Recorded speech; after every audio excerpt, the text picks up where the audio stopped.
Hello to all the debt warriors listening, and welcome back to another episode of Millennial Debt Domination. I'm your host, Katie Fata. It's estimated that financial problems contribute to 20 to 40% of all divorces. Talking about money as a couple can be awkward, whether you're dating, engaged, or married. Today, I'll be talking about marriage, divorce, and money. This conversation has so many topics. Next month, I'll be releasing part 2 of this discussion.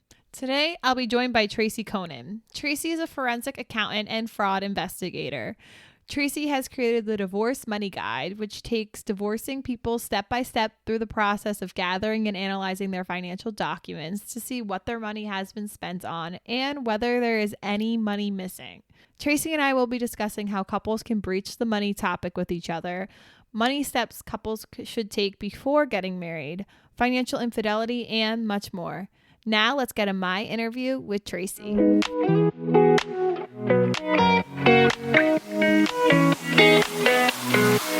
Hi, Tracy. Thanks for being on the podcast today. Thank you so much for having me. Yeah, of course. So today we're going to kind of go through it all. We're going to talk about marriage, divorce, and money, the whole thing. So let's get started with talking about money as a couple. That could be super awkward, whether you're dating, engaged, or you've been married for a long time. So what advice do you have for couples who find it difficult to breach the money topic with each other? Well, you're right that it can be awkward, but one of the biggest steps that couples can take is to make it be a routine conversation, because that takes the awkwardness out of it, right? Yeah. Definitely. Right. So one of the things that I encourage people to do as a couple is to have regular money check-ins, whether that is weekly or at least monthly. I think a lot of people, me being an accountant, monthly would not be often enough to have a money conversation with my partner. But if money's a difficult topic for you and you're just getting started communicating about it and trying to become more actively involved and communicating, once a month probably seems more manageable. Mm-hmm.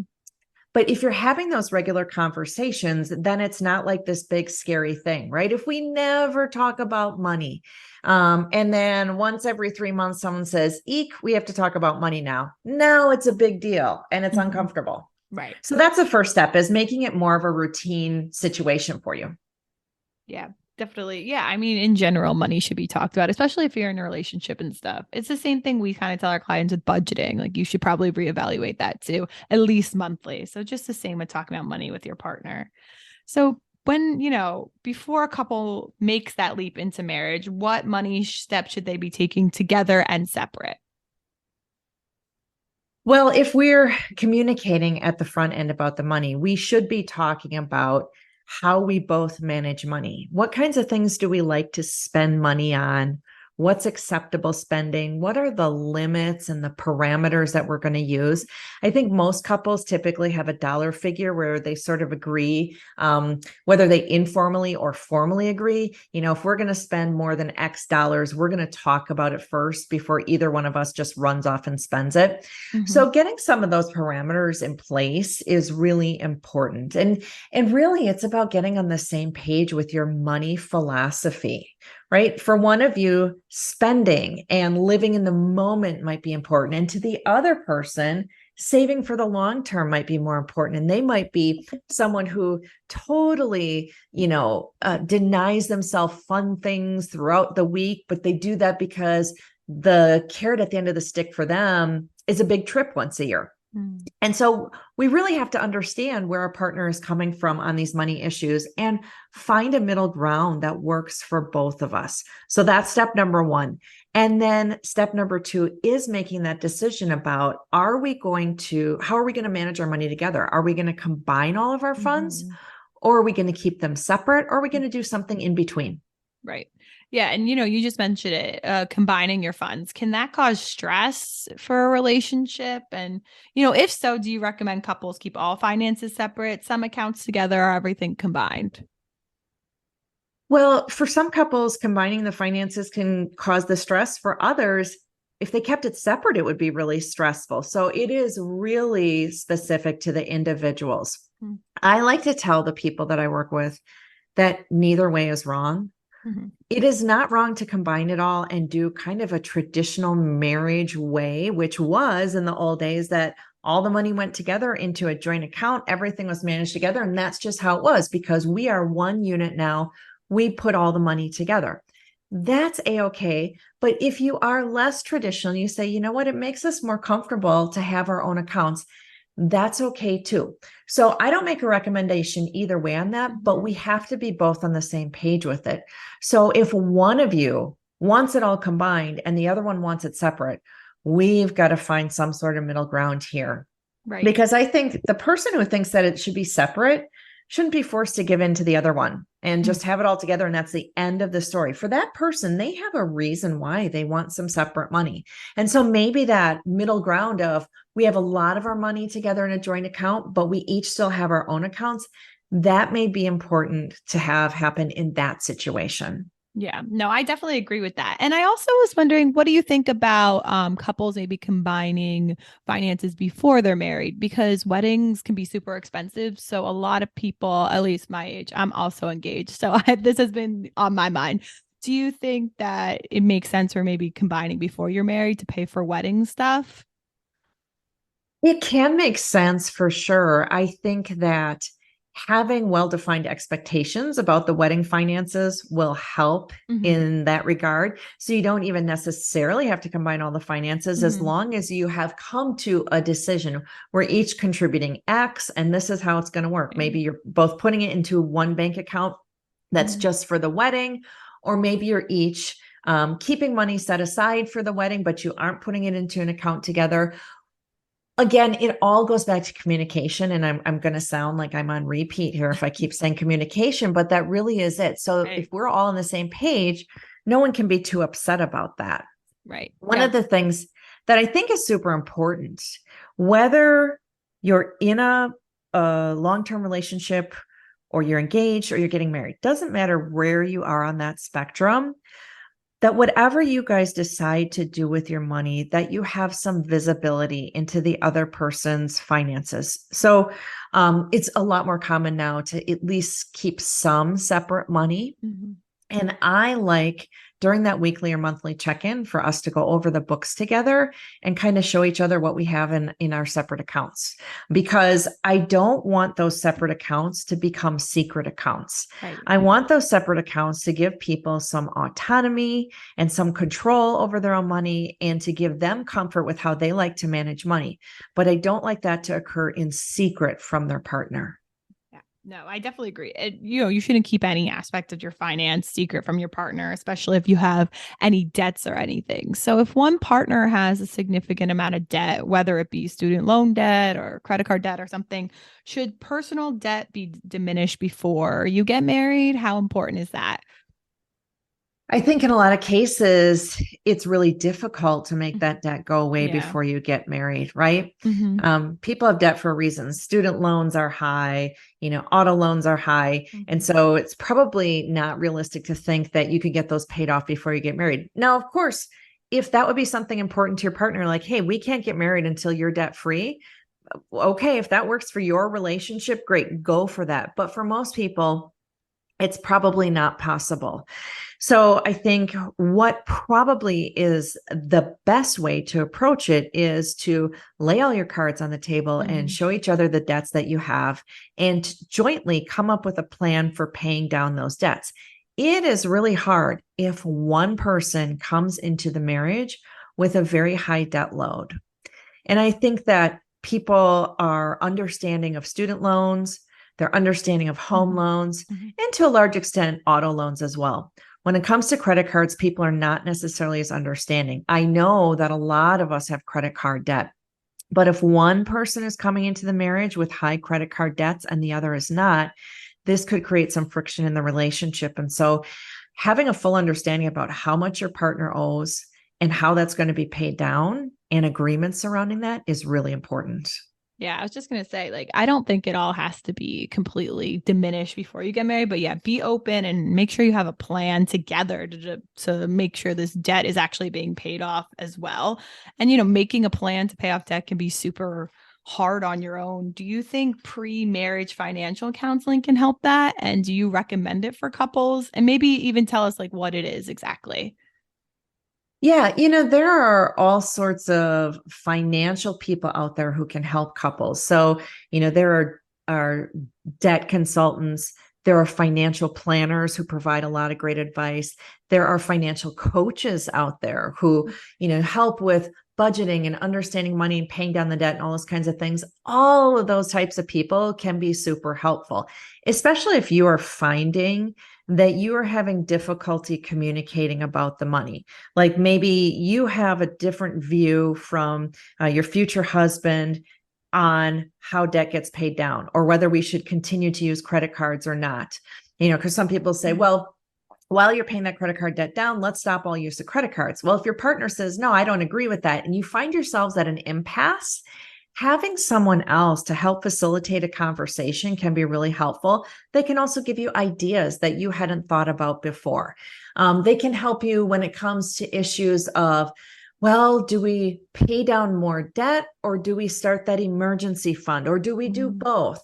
And so having a third party can be really, really helpful. So yes, premarital financial counseling can be really great, but I don't necessarily use that phrase, premarital financial counseling, because I think it sounds really intimidating. And so I love like the phrase financial coach or something like that.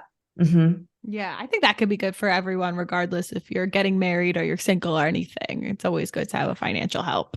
Right. Yeah. So once you get married, how can you ensure your finances are protected? Because that's a big thing, you want to make sure you're protected. So how can someone ensure that? Right. The two biggest steps that I recommend, first of all, are the prenup.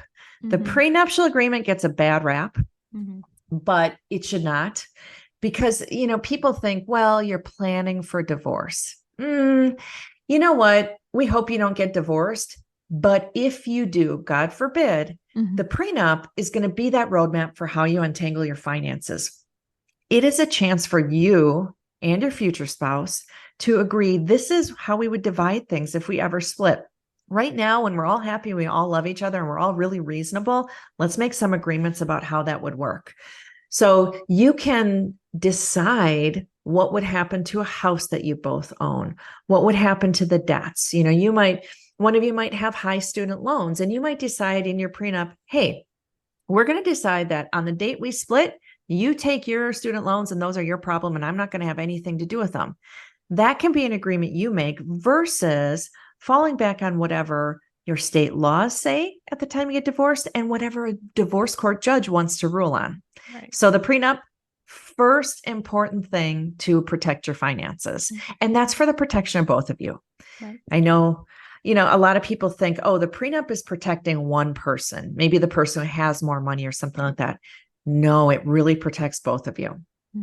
Yeah, because that's what I was actually going to ask you. Because some people I think maybe think they don't need it because they might not have a lot of assets at the moment, but you would recommend it for everybody? I recommend it for everybody, even if you don't think you have enough money for it to matter. Right. Think about where you might be in your marriage financially 5 or 10 years from now. Right. And how would you like things to get sorted out then? And by the way, a prenup is not a permanent document. If you get married and a couple years down the road, things change and you and your spouse decide you want to do things a little differently than you had agreed in your prenup, you can do a postnup, which is the same kind of agreement, just done after you're married. And it can override that prenup and wipe it out and be a brand new agreement about how things would go if you ever got divorced. So a prenup is not permanent unless you want it to be. So can you only do a postnup if you already have a prenup, or you could do that regardless? Oh, okay. You can do it regardless. So the pre means before you're married. The post part means after you're married. So it's called a postnup because you're already married. And so if you got married and didn't have a prenup and now you're like, oh my goodness, why didn't I have one of these? We ought to make these agreements. you can go to an attorney and get a postnup. So Okay. similar kind of document. The name just refers to when it happens in relation to your wedding date. Got it. Okay. That's good information to know, definitely. So that was the first step of protecting your Right. finances. The second step is having visibility into your finances. So in most marriages, one spouse takes primary control over the finances or primary responsibility.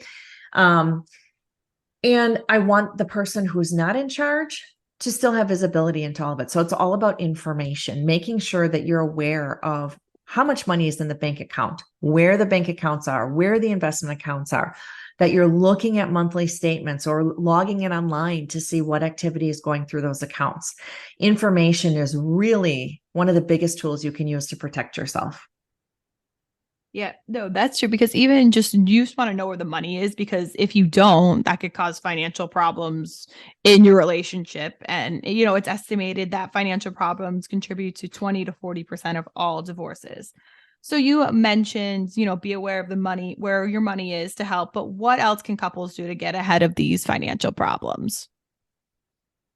Well, if you are staying on top of that information and seeing what's going through your accounts, you could stop a problem before it gets big. If your spouse is taking a bunch of cash out at the ATM on a routine basis, and that never happened before, if you're seeing that, you have an opportunity to ask some questions. Hey, I noticed you're going to the ATM more. What's going on?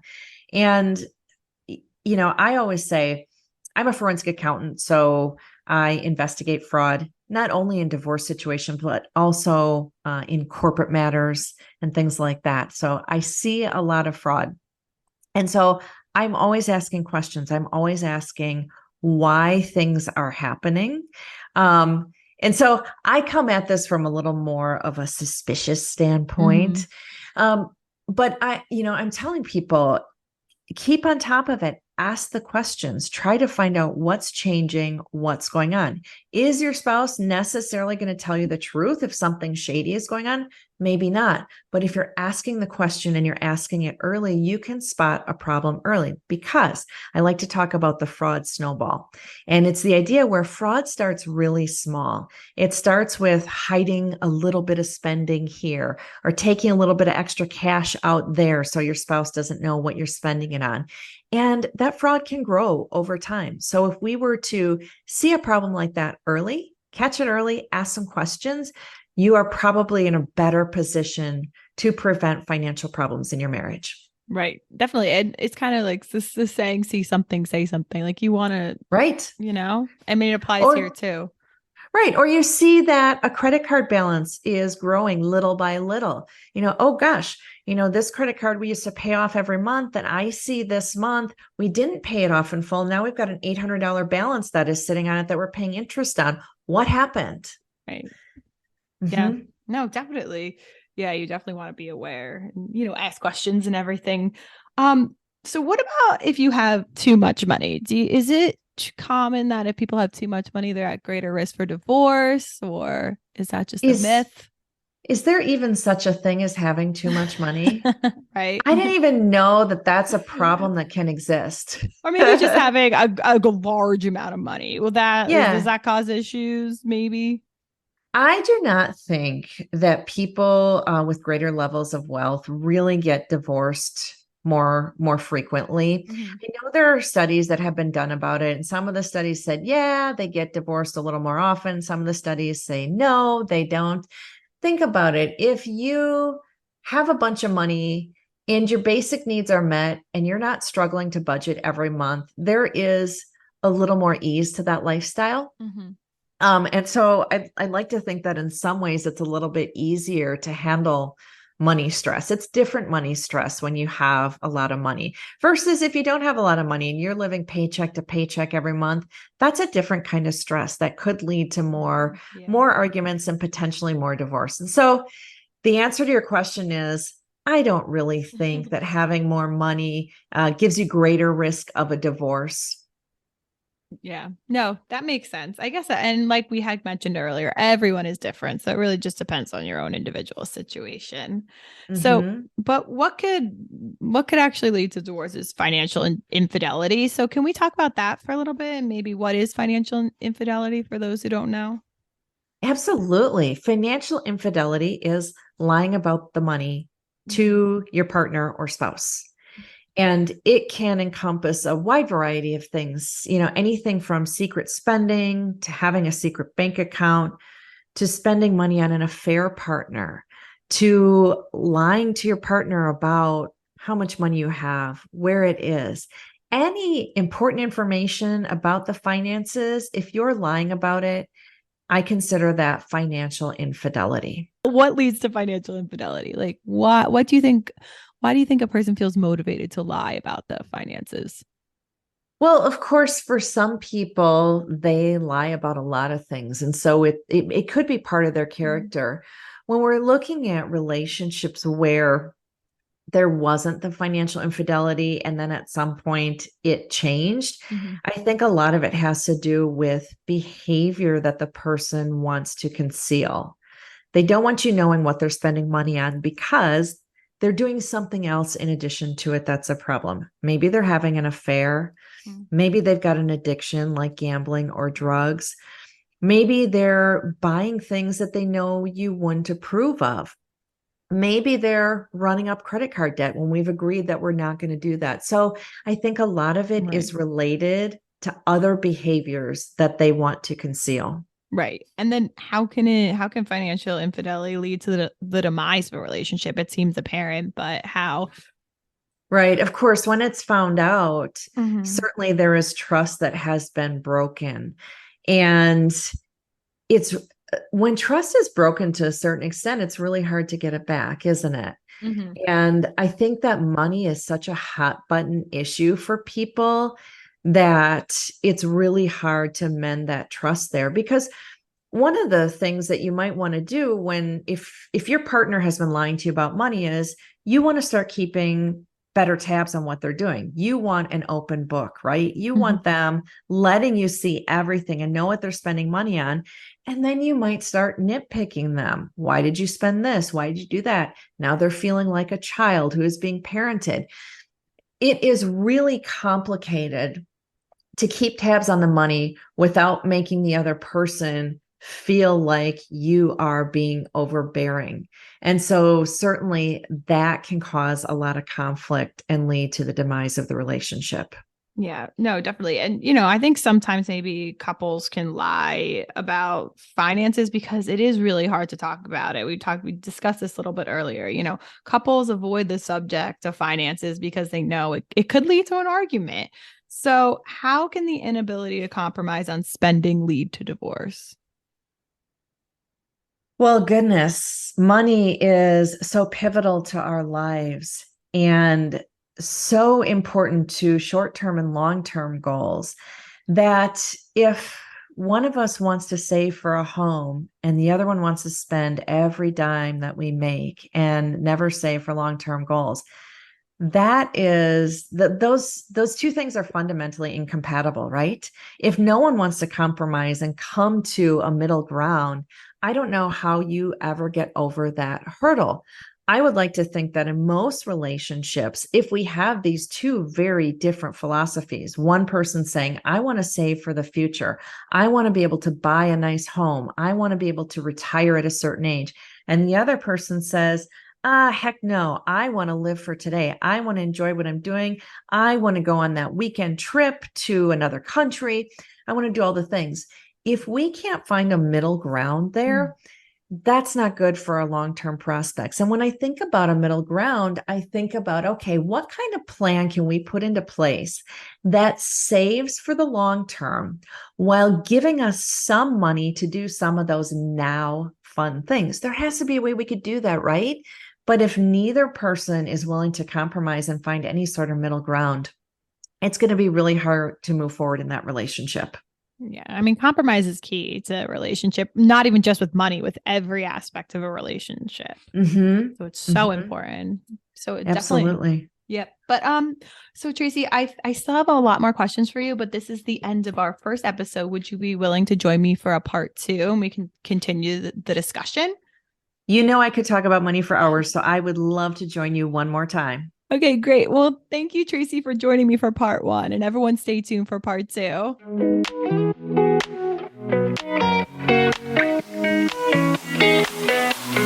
It's important to be open about your finances in a relationship. Keeping secrets from your partner can ultimately lead to the demise of your relationship. If you have debt, be open about it with your partner. Talk about it together and make a plan to diminish your debt. A financial coach can be a great help to your relationship. Have a third party look at your financial situation and they can help you put a plan into place. Protect yourself financially by having a prenuptial agreement in place, regardless of your current financial situation. If something seems not right with your joint finances, say something. Be upfront with your partner and ask questions before any financial situation that isn't right goes any further. If your partner is lying about their finances, you're experiencing financial infidelity. This can lead to the demise of your relationship because trust has been broken. Once trust has been broken, it can be really hard to rebuild. It's important to be able to compromise on every aspect of your relationship, especially your finances. Listen to your partner and come up with a financial compromise. With that being said, that wraps up another episode of Millennial Debt Domination. Don't forget to subscribe to the podcast wherever you're listening. And if you're listening on Apple Podcasts or Spotify, please rate and review us there. Don't forget to tune in next month to hear part 2 of my discussion with Tracy. I'll talk to you next time, Millennials, Gen Zers, and everyone else listening. Bye.